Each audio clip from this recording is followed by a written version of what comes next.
I'm Ashton Addison from EventChain for Investment Pitch Media and FinTech News Network. And today on Blockchain Interviews, we have Lyn Ulbricht, activist, speaker, and the CEO at the Ross Ulbricht Defense Fund. Welcome to the show, Lyn. It's a pleasure to have you on today, and it's a pleasure to see you again. Yeah, you too. Yeah, thank you for having me. Yeah, thank you for being on the show. So I want to talk about this case with Ross here. This case really set a precedent for the future of digital freedom, right? This is very important for everybody, even people that don't know Ross. Why should people who haven't heard of Ross pay attention to this outcome of this case, and how could it affect the privacy of everyday people?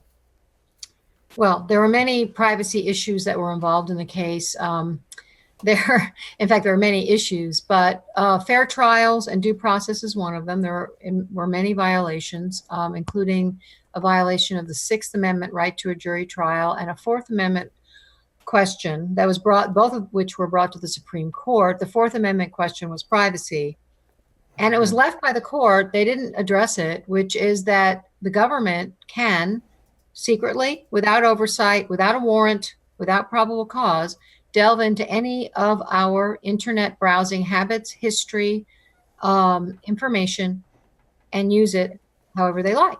Mm-hmm. And whether or not you care about your personal information, which in my opinion, you should, it's very relevant information to people. Your religious affiliation, your political interests and affiliation, your sexual orientation, and all of this can be used to persecute and or blackmail people, including officials. So at least it seems that they should have to have a warrant and have it be in plain view. Mm-hmm. That was another question.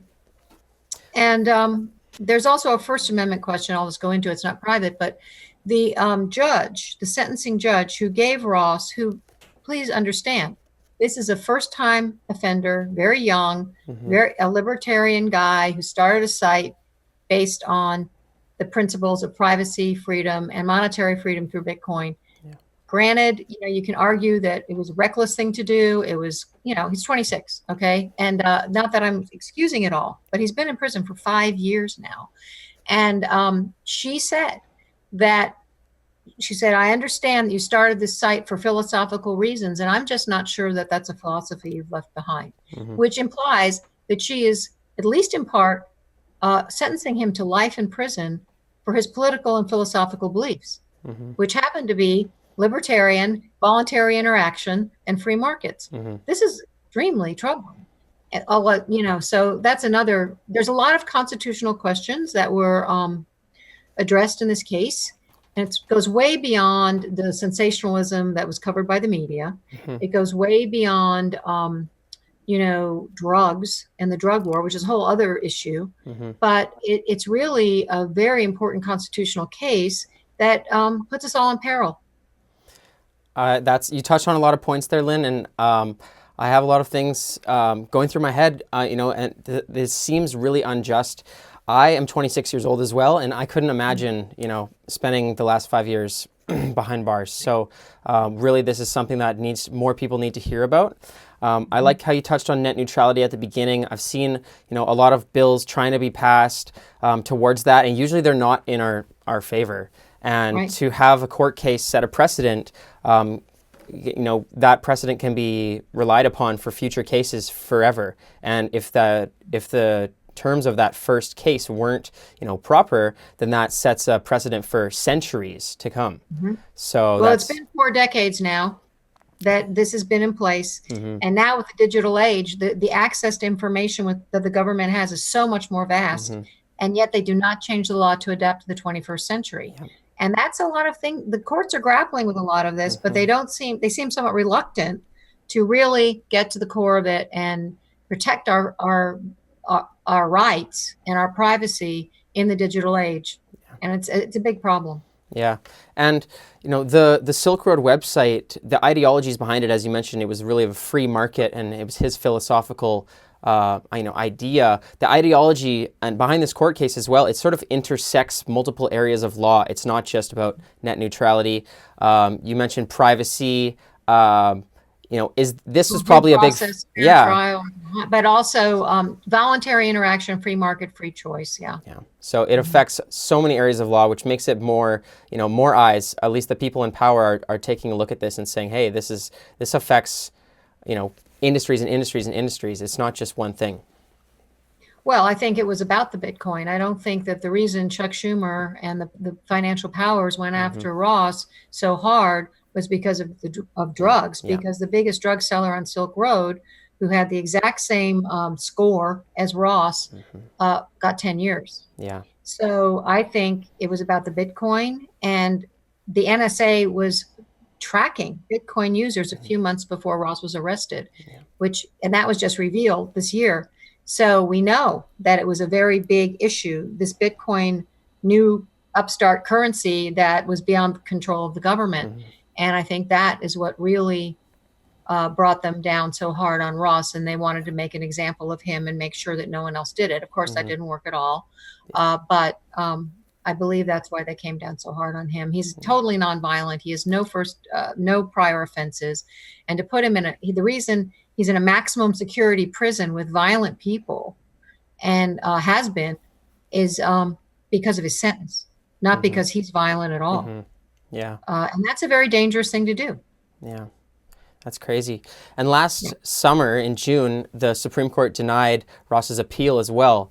Can you walk me through, how you felt in that moment and what were your immediate next steps after that happened? Well, yeah, they denied what's called a cert petition, or petition of certiorari, that was brought to the Supreme Court by one of the top law firms in the United States, Williams and Connolly. And we really thought we had a chance, because there was one, Ross was not rejected first time around.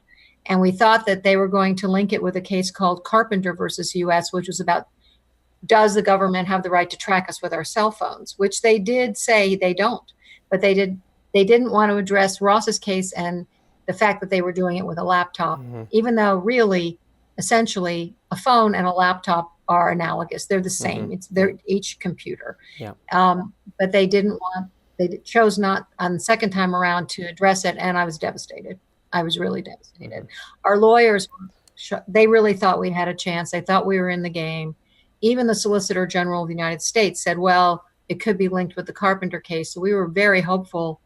And I felt very much like I did the day Ross was sentenced, which is, it's just devastating. It really is. But then, all you can do is dust yourself off and go, okay, this is all it is. That's what laws are. That's what all of this is. And so we'll just fight another day, because it's not right for so many people, not only Ross. And we can't give up. For sure. Yeah. And that's Yeah. a good idea to have, just keep fighting. You just got to keep moving forward. And I know that you're speaking out a lot. You're doing a lot of public speaking. I saw you actually at the World Crypto Con in 2018, and your guys' team and your booth. And I know that upcoming here in 2019, you're going to be speaking at Miami North American Bitcoin Conference. So what does your 2019 roadmap look like? Are you going to be, hitting the screens and the televisions as much as possible? And what's your goal? Well, yeah, I mean, we have a petition. It's at freeross.org/petition. It has over 120,000 signers right now. My goal is 500,000. So, I'm going to keep putting the word out about that and explaining the real narrative behind Ross's case and the real precedents and issues that affect us all. It's a serious case. And so I'm going to be in Miami. I'm looking forward to that. I think it'll be great. And I'm going to be speaking at Liberty Forum in New Hampshire. And in February, and then down in Acapulco, and I'm also, Ross has just recently been transferred to a prison in Tucson, Arizona, and I've all along wanted to live near where he is so that he would have consistent visits. Yeah. I think it's very essential for his mental and emotional well-being, and having a lifeline to the his family and to the world, the real world, or the other world, or one of the outside world. For sure. And so we'll be moving to Tucson some point, probably in a couple months. So there's a lot going on, but I'm always happy to come to conferences and meet people like you. There's nothing quite like face to face, real people meeting each other Yeah. and encouraging each other. It's great to be able to do Zoom calls and everything, but there's hardly a substitute for being there. Definitely, I agree. And that's amazing that you guys already have 120,000 signatures. 500,000 seems like a great target, and I believe Big that one, yeah. you guys can do that. That's amazing.